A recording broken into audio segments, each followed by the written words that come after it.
Morning, guys. How you doing? Welcome back to the Spurs Talk Show. I'm Sean Butler. Bugsy Malone's up in front. Today's episode is 135 of Tottenham Walks. It might also be episode 2 of Tottenham Slips, looking at the ground right now. Let's all hope that we all stay happy, healthy, doing the things that we love with the people that we love doing them with. And guys, I love doing these with you. I just wanted to take a quick second to say thank you to everyone that's, been so supportive of the channel over the last, well, forever. But especially in the comment section over the last week or two.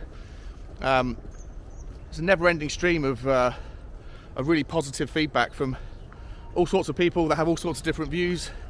Some people even support different clubs. And it means the world to Bugsy and I to know that our walks and talks are well received. And yeah, I just wanted to say thank you. It means the world to us. Please do, guys, like the video if you haven't already. Hit the subscribe if you haven't already.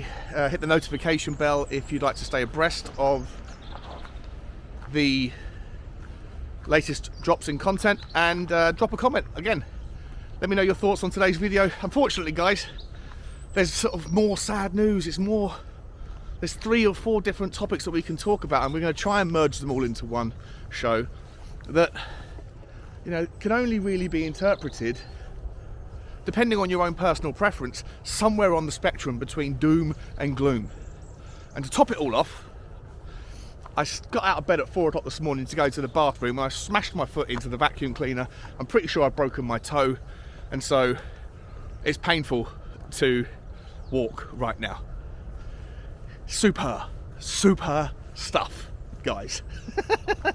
Anyway, we move on. Roll with the punches. Hit the ice lake. Believe it or not, that's actually quite thick. I could probably walk on that right now. Anyway, where do we get going, guys? Let's start with Antonio Conte. His press conference yesterday. I'm not going to talk too much about the team news and the strategy stuff because we can do all that tomorrow. But he did allude, and I haven't got the quote in front of me. I haven't got the video to show you, but I'm going to paraphrase it. But I'm sure you probably heard it by now. He basically said that it's crazy to him. There's a big problem in England that the manager of the football team has to be the communicator in chief for all things related to the football club, whether it be the club's vision, whether it be the medical team's updates on players returning, whether it be transfer news, whatever, right?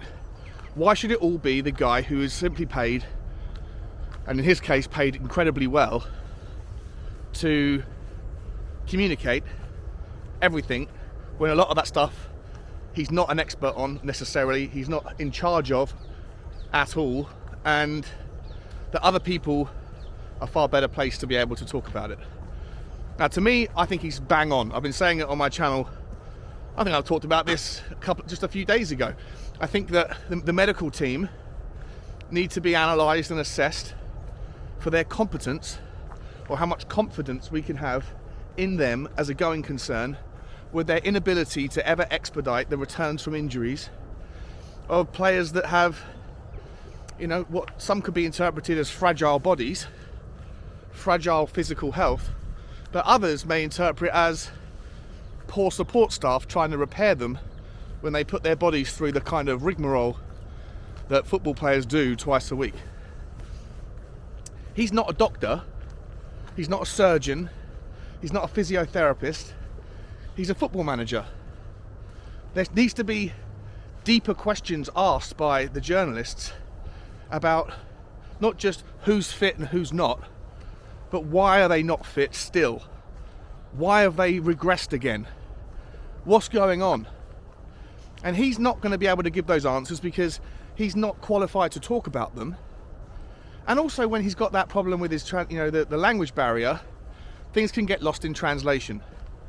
So on the medical side alone, there 100% should be a style that's introduced, if not across the UK, then at least by Tottenham Hotspur.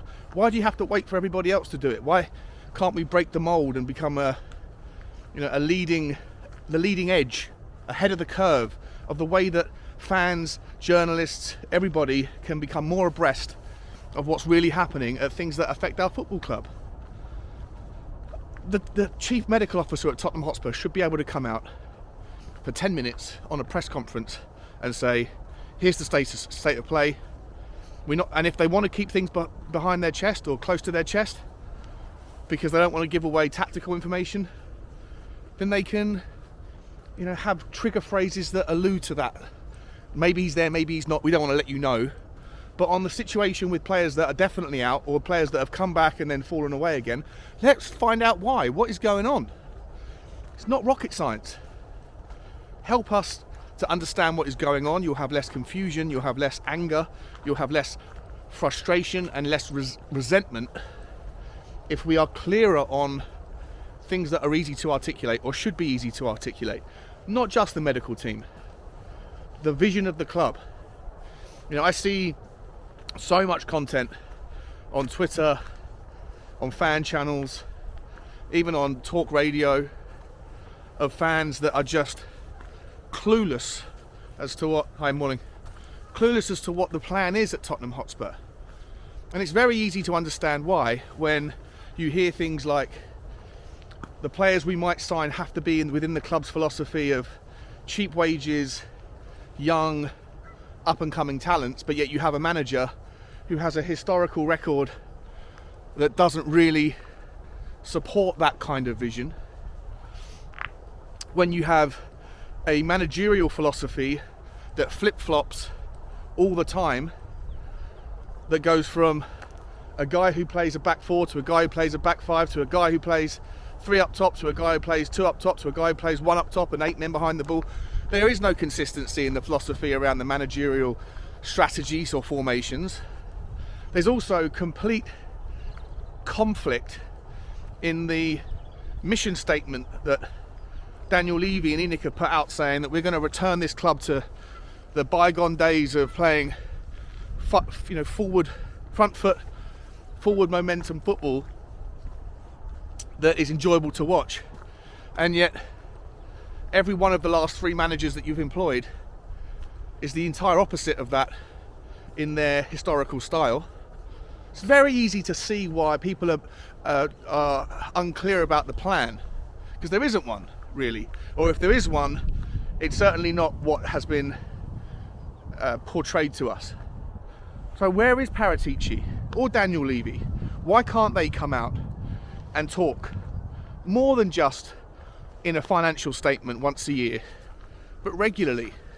Now, maybe the CEO isn't necessarily the guy that's got to do it. You're employing a director of football.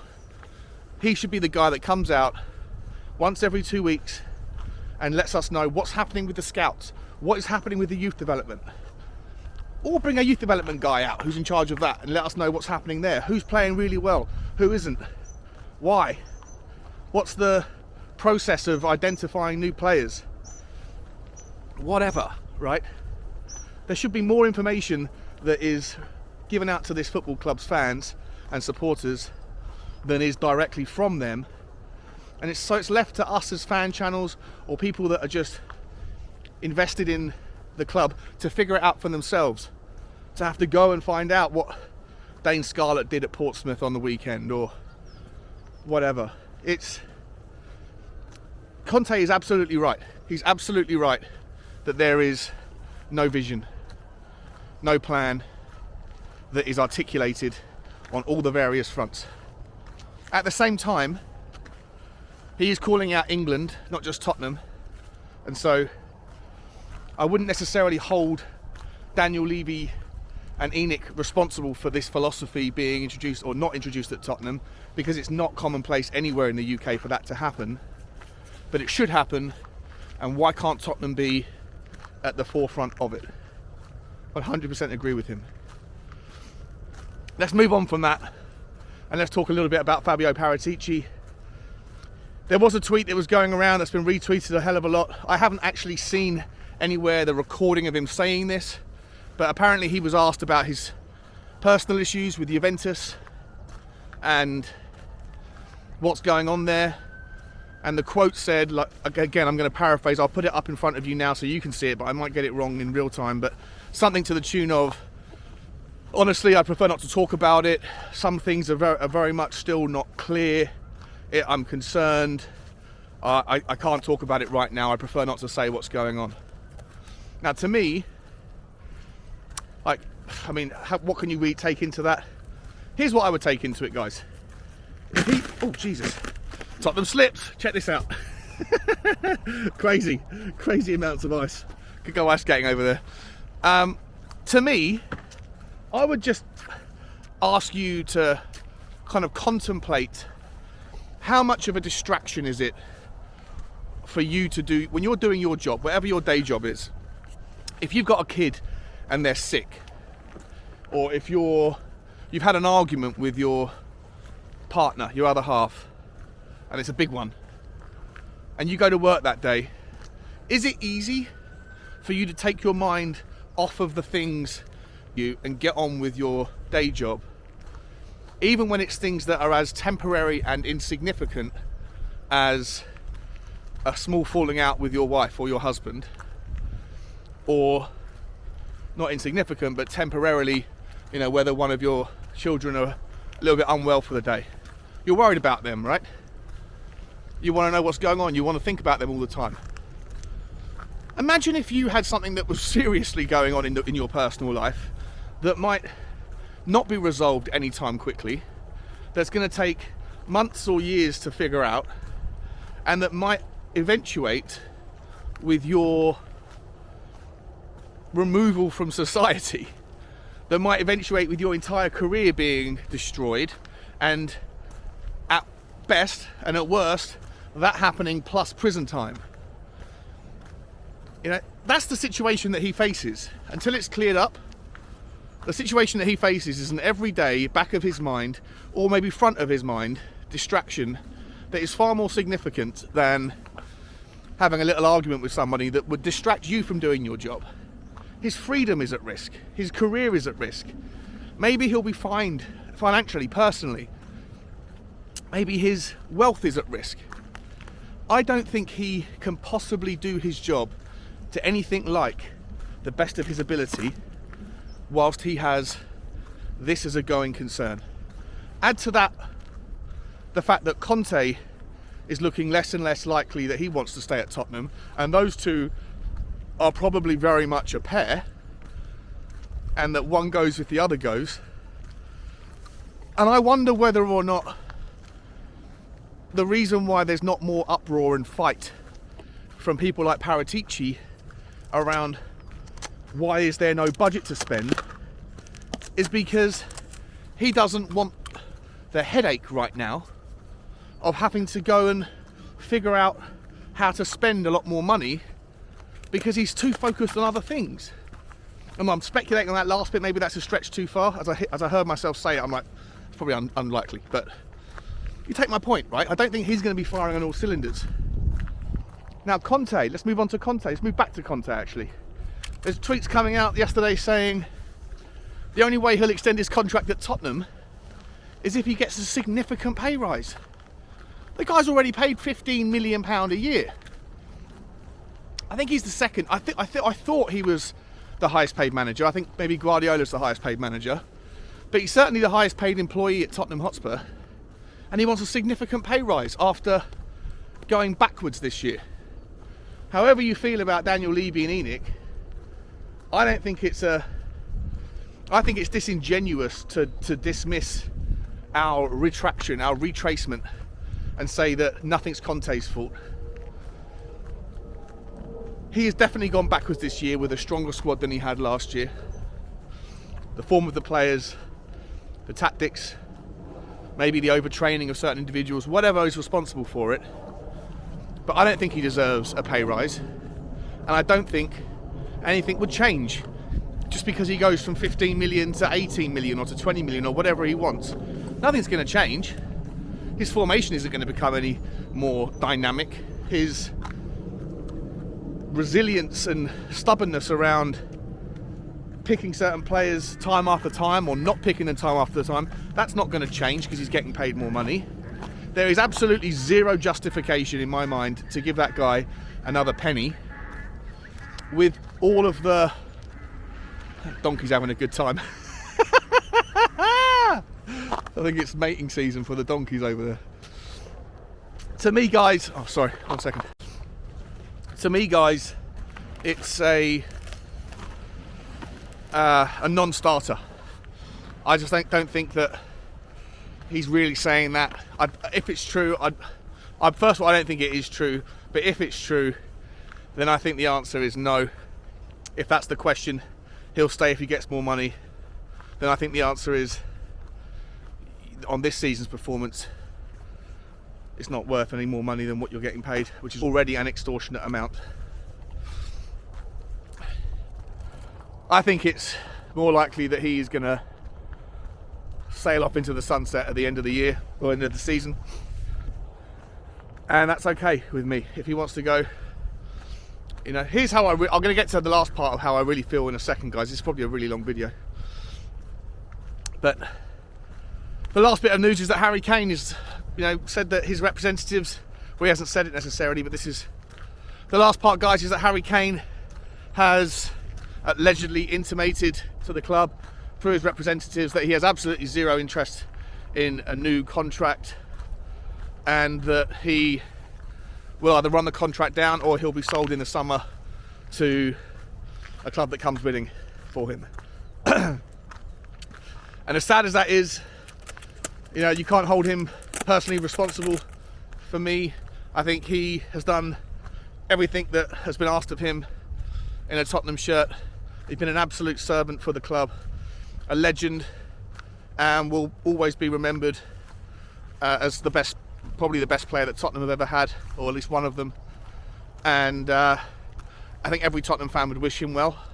It will be a real sad day if he goes to one of our rivals like Manchester United, because he would prefer to get that Premier League goal scoring record.